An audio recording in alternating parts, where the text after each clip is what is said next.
there's so many more conditions that are associated with hearing impairment and hearing health. So a few that I will start with. One is that hearing is associated with an increased risk of falls. A startling statistic, every second of every day, one person over the age of 65 has fallen. 20% of those are serious injuries. And so falls are a really huge problem in our society and cause so much injury. And people with hearing loss have a tremendous increased risk of falling. So why is that? There could be a few different reasons.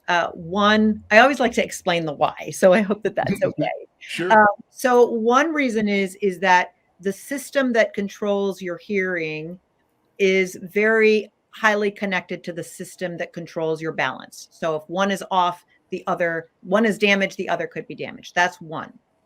The second reason is that if you think about it, your hearing helps you orient where you are in space. You can hear your feet hitting the floor when you're walking. You understand what your orientation is. If you can't hear well, you don't have those cues, could put you at risk for falling. But there's another really interesting reason why falls may be a risk in people with hearing impairment. And here's the challenge. It's that people who have hearing impairment have a risk of falling, and they are less socially active. So they become less active and more sedentary. In fact, there's data that, all of us are too sedentary. Sitting is the new smoking. People with hearing loss have even more of an issue with that, and on average have 34 more minutes of sedentary behavior per day. That's over 200 more hours of sedentary behavior per year. So what happens when you're sedentary? Well, you don't have as much muscular strength. You get muscular atrophy. Muscular atrophy puts you at risk for a fall. You fall, you're nervous about having another fall. So you begin to socially isolate even more. And then it creates, we call it the vicious cycle of hearing loss.